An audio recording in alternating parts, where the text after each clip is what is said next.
Ravi de vous retrouver pour une nouvelle émission de marché, j'espère que vous allez bien, c'est Ricky et aujourd'hui on va se parler du Nasdaq après avoir parlé du Dow Jones hier avec des plans plutôt intéressants. Vous êtes peu à avoir vu la vidéo mais pourtant tout était dans la vidéo, donc n'hésitez pas à aller la voir. Elle est encore valable pour la suite de la semaine, donc si ça vous intéresse je vous laisse aller y jeter un coup d'œil. On a eu effectivement une réaction plutôt haussière hier suite à la grosse baisse de la semaine dernière.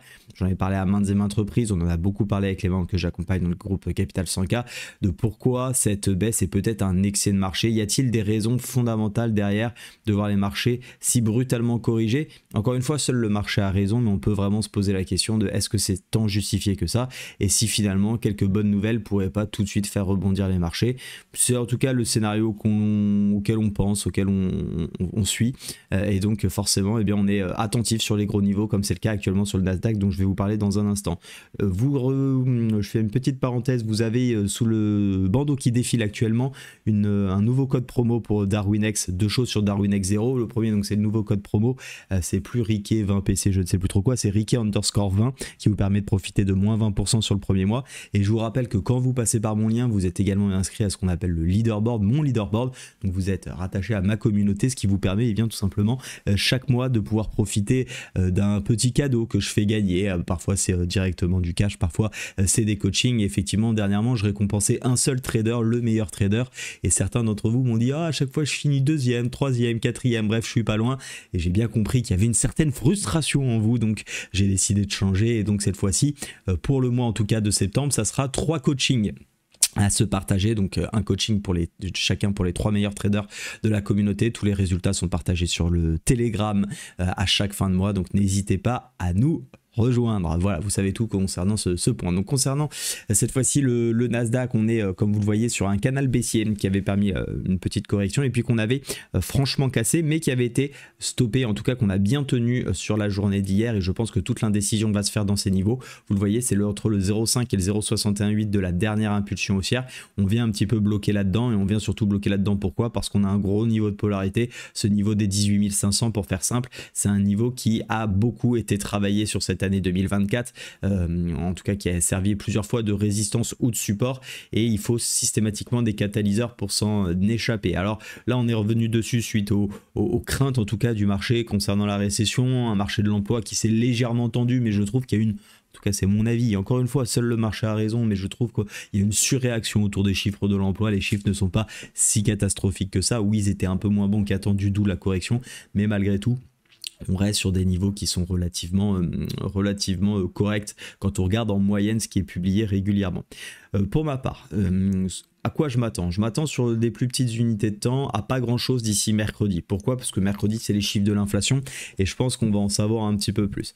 Très bien, on a fait un petit point haut hier, vous le voyez en fin de journée suite à la correction, on corrige ce matin. Bon, toujours pareil, il n'y a pas de volume, donc on verra ce qu'il en est. Pour ma part, je me verrais bien rester dans ces eaux-là aujourd'hui et attendre finalement la journée de demain pour pouvoir travailler plus en détail ce plan sur le Nasdaq. Pourquoi? Parce qu'aujourd'hui, je pense que tout le monde va avoir les yeux rivés sur demain. On va probablement être dans ce que j'appelle une non-session où il se passe très peu de choses et il n'y a pas beaucoup de points à aller chercher. Bien évidemment, je peux complètement me tromper, mais avant grosse news comme ça, comme l'inflation, comme effectivement les décisions de la Fed, quand on ne sait pas trop sur quel pied danser, et surtout sur le discours qu'elle va nous tenir, très généralement, encore une fois, on est toujours dans une approche probabilité, ça ne veut pas dire qu'il n'y a pas un événement qui va faire bouger les marchés d'ici là, mais très généralement, on est sur des journées qui sont plutôt calmes.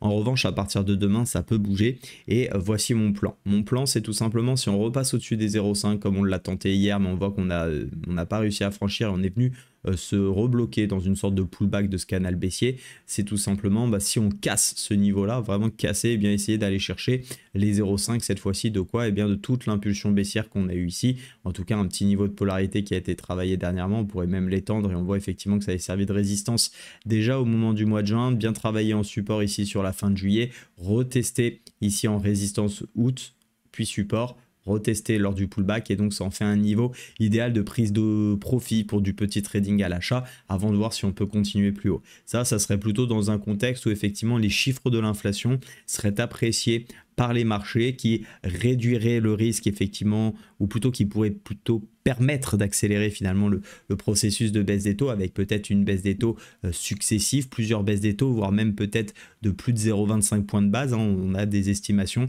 de certains opérateurs, en tout cas quand vous allez regarder sur l'outil CME FedWatch qu'on a regardé hier avec les membres, et bien vous voyez qu'il y a des estimations autour des 30% où on peut s'attendre à 2 voire 3 points de baisse d'ici novembre.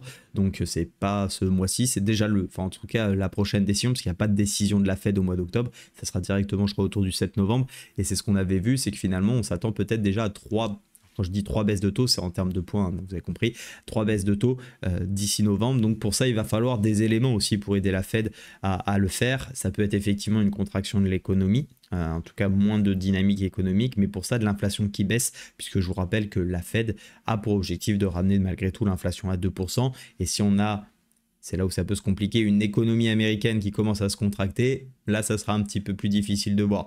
Maintenant si l'économie américaine se porte bien, voire se contracte, et qu'à côté de ça on a une inflation qui baisse largement, d'où l'importance des chiffres de mercredi, alors on peut s'attendre effectivement à peut-être une Fed un peu plus agressive dans sa baisse des taux, ce qui pourrait satisfaire les marchés, puisque c'est un peu ça qu'ils souhaitent voir a priori actuellement. Donc voilà un petit peu mon scénario. Si les chiffres de l'inflation sont bons, voire même meilleur qu'attendu, je m'attends à une hausse, et donc on essaiera de jouer la hausse jusqu'au 0,5 dans un premier temps à 19 167. Si on s'extirpe de cette zone ici, cette zone de vraiment qui est une grosse zone, on pourra essayer d'envisager les points hauts ici du mois d'août, de 22 août, sur la zone des 20 000, et si on casse les 20 000, alors on aura repris le dernier point haut, et dans ce cas-là on essaiera d'aller chercher premier temps cette petite zone qu'on avait identifiée, mais pourquoi pas des nouveaux plus hauts.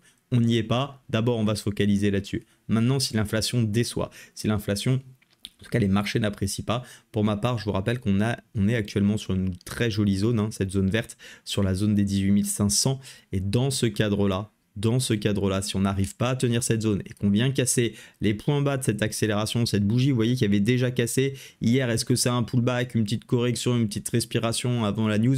Oui, peut-être, ça on ne peut pas savoir, on le saura que par la suite, mais pour cela, eh bien, tout simplement, si on vient casser les derniers points bas, vous le voyez, on a le 0,618 également qui nous aide, si on revient casser ces niveaux-là, alors le plan qu'on s'est dit avec les membres, c'était un petit peu cette optique-là. Vous voyez, c'est un plan qu'on a déjà créé hier, on ne sait pas s'il va se produire, mais en tout cas, on est prêt à le déclencher si jamais ça arrive, probablement pour un petit swing de 2-3 jours. En tout cas, on peut imaginer que ça durera dans ces échelles de temps, c'est une semaine, peut-être un peu moins, peu importe.